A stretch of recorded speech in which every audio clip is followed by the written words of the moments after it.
Hey guys, what's up? It's Jen from Sober Like Me. Welcome to my channel where we discuss everything related to addiction, recovery, sobriety, and anything else you can imagine. Today we're going to talk about what a peer recovery coach is. What do we do for a living? How does it help a person maintain a long-term sobriety? Stick around, you're going to find out.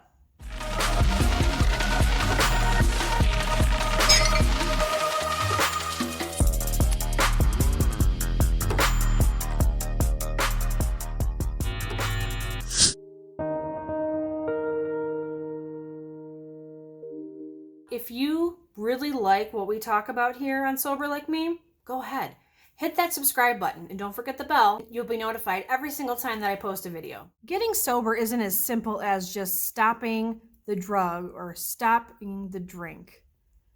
It's a lot more complex. Years ago, it used to be believed that it was a light switch. You could turn it on and turn it off. Today, we know differently. Today, we understand the science of the brain.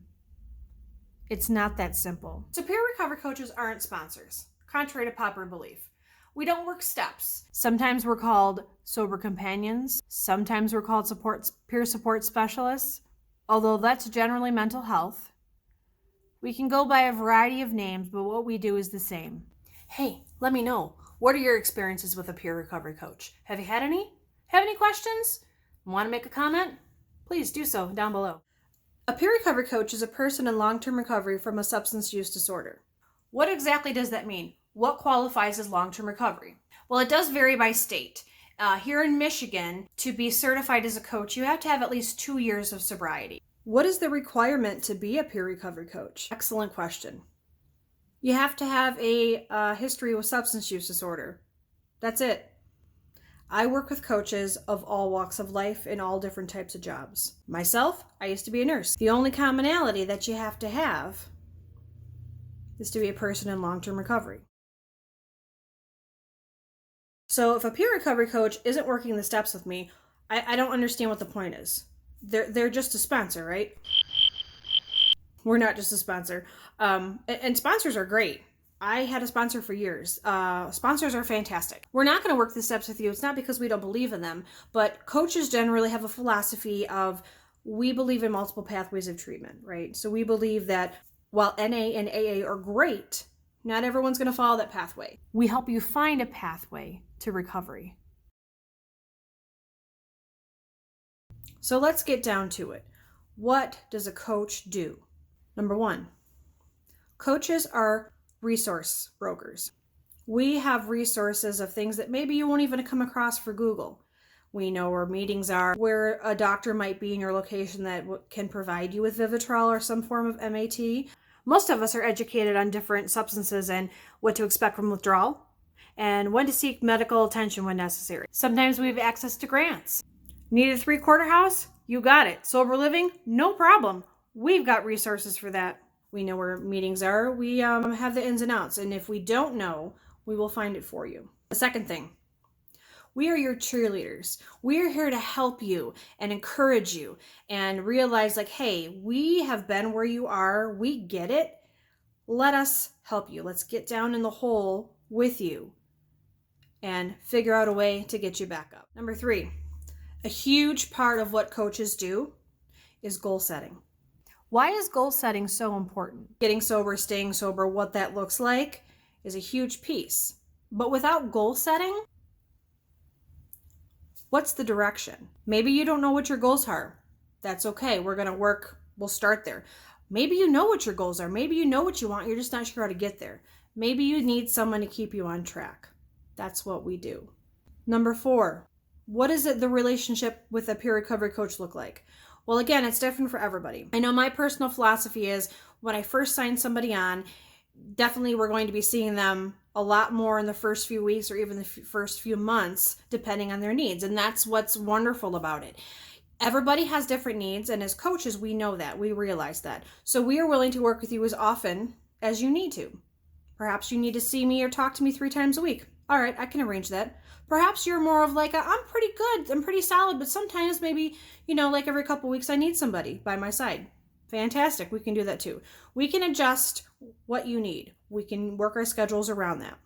What else do coaches do? We do have skills with motivational interviewing. We are certified by the state. We've had to go through classes, facilitating groups, getting out there and speaking our truth and speaking our story, and continually getting certifications. And there's so many ands.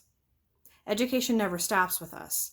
Some coaches are freelance and they're private. Maybe they are certified or maybe they're not, but maybe they work on their own and they get hired.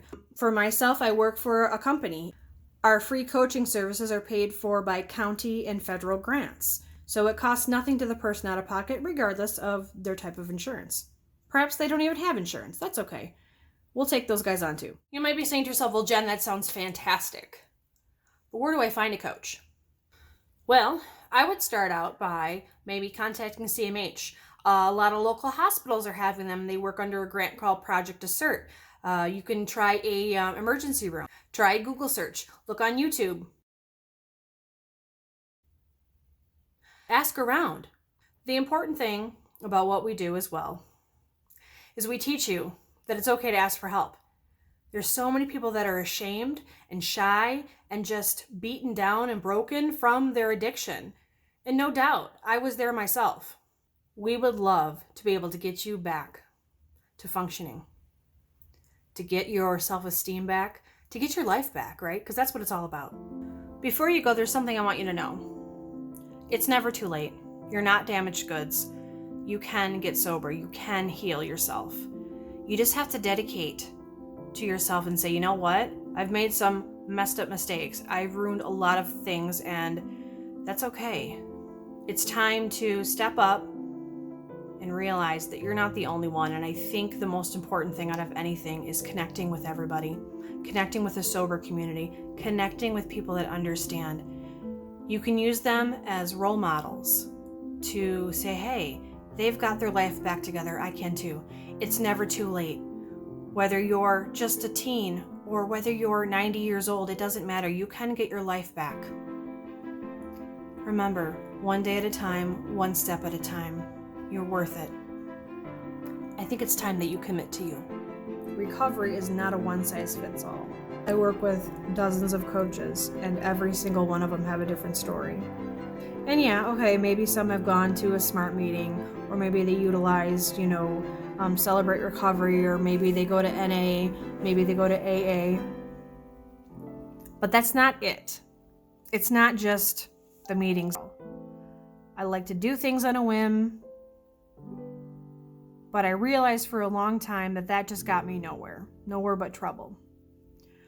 So, begrudgingly, I had to put on like a set of blinders, right, and focus on my sobriety and my recovery. And it wasn't until I was forced, into a program that I really saw the benefits of it. And I was like, oh, okay, so life isn't just about doing it the way I want to do it, right?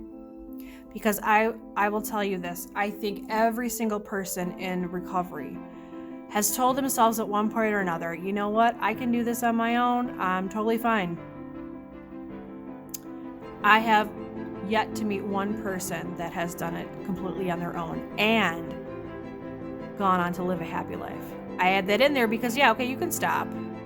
But if you're not reaching out, isolation caused you to use in the first place, I guarantee it. Recovery without people, I don't think it's recovery.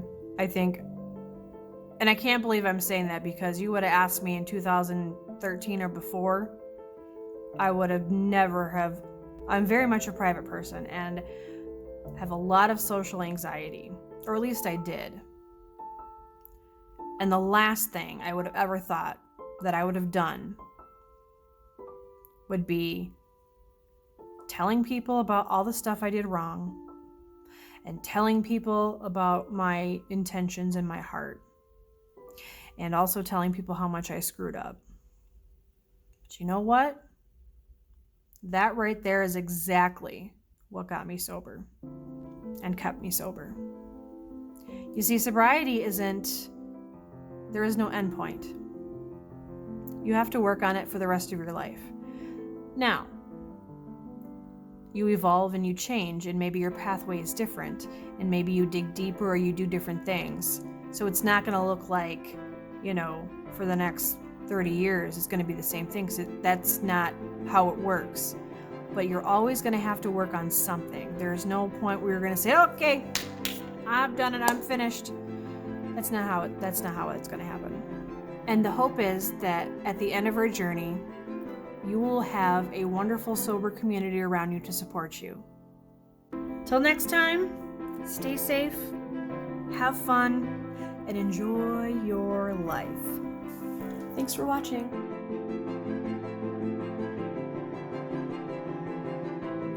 This hair looks like a wig. It's not a wig at all. It looks like a wig. I think it's the way it's cut.